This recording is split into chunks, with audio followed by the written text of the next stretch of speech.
예, 3년 전에 서울대 출신의 공중보건의가 100건이 넘는 불법 촬영으로 논란이 된 바가 있습니다. 이른바 공중보건의 몰카 사건입니다. 지하철과 버스, 심지어 진료실에서도 불법 촬영을 했는데 그 대상에는 마취 중인 환자까지 있어서 충격을 줬습니다. 당시에 공중보건의는 징역 1년의 실형을 받았는데 최근에 경찰이 이 사건을 다시 들여다보기로 했습니다.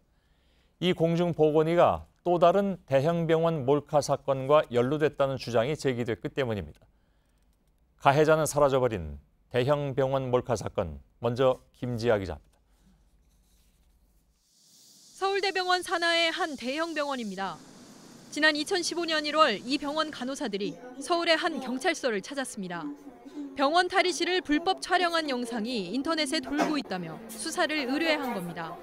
학교 후배가 연락이 왔어요. 소라넷에서 간호사 몰카 이런 식의 제목으로 떠도는 영상이 있어서 제가 있는 병동인 것 같으니 확인을 해봐라.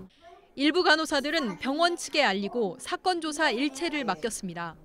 대한민국 국민이 서울대병원에서 공문을 보내면 듣는 척이라도 해주지 않을까. 그걸 기대하고 일임을 했죠. 하지만 사건은 2달 만에 종결됐습니다. 저희가 갔을 때는 이미 치워져 버렸고. 피해자들은 병원 측에서 수사가 종결됐다는 사실을 9개월 넘도록 알려주지 않았다고 주장했습니다. 또 사건을 공론화하지 말라고 회유했다고도 말했습니다. 일단 범인은 못 찾았지만 그거는 사이트에서는 계속 내려졌고 그 이유로 안 올려진 걸로 확인됐고. 일부 피해자들은 경찰이 피해 사실을 확인하지도 않았다고 주장합니다. 제 지인이면 알 정도로 제 얼굴이 너무나 선명하게 나왔거든요.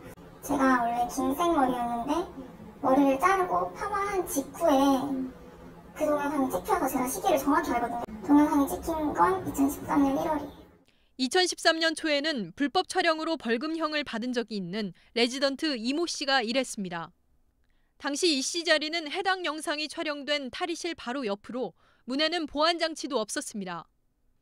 이 씨는 수사가 종결된 지 2달이 지난 2015년 5월 다른 몰카 사건으로 경찰에 붙잡혔습니다. 지하철과 버스, 심지어 진료실에 마취 상태였던 환자를 대상으로 100건이 넘는 불법 촬영을 한 혐의였습니다. 경찰은 당시 강원도에서 대체 복무 중이던 이 씨의 외장 하드와 컴퓨터 등에서 약 2만여 건의 음란 동영상 파일을 압수했습니다. 당시 압수한 파일 중에는 해당 병원의 이름이나 탈의실이 찍힌 영상물도 있었지만 경찰과 병원은 추가로 조사하지 않았습니다. 과연 병원은 몰랐는가? 저희가 의문을 제기했을 땐 이미 더 이상 우리 직원이 아니니까 할 수 있는 게 없다. 병원 측은 당시 경찰이 사건을 수사했기 때문에 자체적인 진상조사를 하진 않았다고 말했습니다. 경찰은 JTBC 취재가 시작되자 사이버 성폭력 수사팀에서 사건을 재수사하겠다고 밝혔습니다. JTBC 김지아입니다.